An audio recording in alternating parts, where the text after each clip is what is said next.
Okay, we're hiding under a tree because it just started to rain a little bit, and I want to keep the camera dry. But what we have here is our Murray 22-inch, pretty much standard no-frills lawnmower. It's got a Tecumseh 3.8 horsepower engine on it.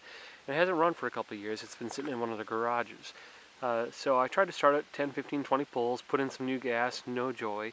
So what probably happens is the carburetor gets lacquered up a little bit with old gas. So what I did is I let all the gas evaporate out, and today, in about 10 minutes, I'm going to show you how to fix it. First thing you're going to do, even if you know nothing about lawnmowers, is typically underneath that little bulb, the primer bulb, is something that looks like a cap upside down. That is your carburetor cup. There's typically a bolt underneath it, so we're going to loosen that bolt, and then we're going to spray some carburetor cleaner up there, and then we're going to reseat that cup. 99% of the time, that's all you need to do to fix the mower to get it started. And we'll put a little seafoam in there. That's this stuff here. This costs about $6 a can. We're going to put about, I don't know,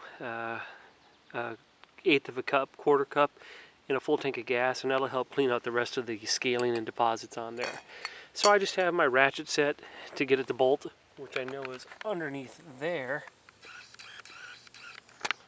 I can feel it with my finger.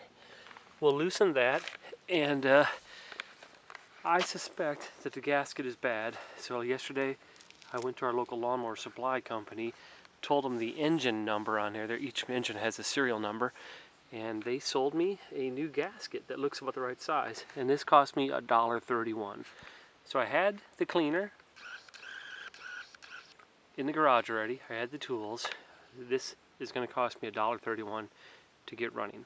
So without much further ado, let's get this thing apart, squirt it with the cleaner, put some new gasket on there, seafoam it up, put some gas in, and we'll fire it up. Here we go. Okay, I've got my socket set. I'm going to feel around underneath the bolt there. I may lose a little fuel. And I'm just going to undo that bolt. So what you're going to do, there's the bolt that holds it in. What you're going to do is save yourself about $40 or $50 worth of labor. Okay, so here comes the carb cup.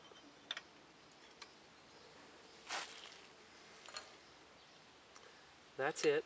I'm going to look at the camera. Here's the gasket that looks kinked and kind of eaten away. So I'm glad I got a new $1.31 gasket for Tecumseh. So we're going to spray new stuff up there. We'll put that to the side. Let me make sure we're focused. Got my carb cleaner, brake cleaner.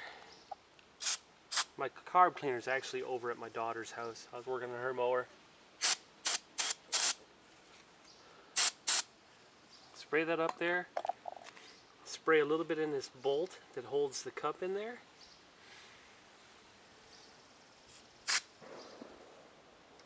And that will eat away the paint, so you have to rinse this off pretty quick.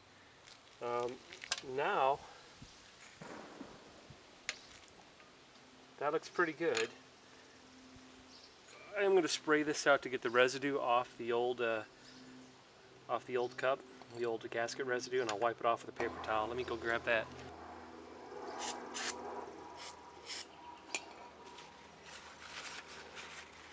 Just to clean it out. So I'm going to lay the new gasket right in there very carefully. Has to be an exact fit. Yep, that fits very nice. And you just place the cup back underneath it and screw that back in. That's all we're going to do. Just enough to get the socket back on there. Old gasket is trash. And back this up to give you a better view. Alright, this is bone drying gas. So what I'm going to do is I'm going to add a tiny bit of gas and then a little seafoam. Pulls of seafoam. There we go. Prime it 3 times. Watch for gas coming out of the carb. 1, 2, 3. Lid back on. And we're going to try to start this thing. It may take a couple pulls because it's been a couple years. Here we go.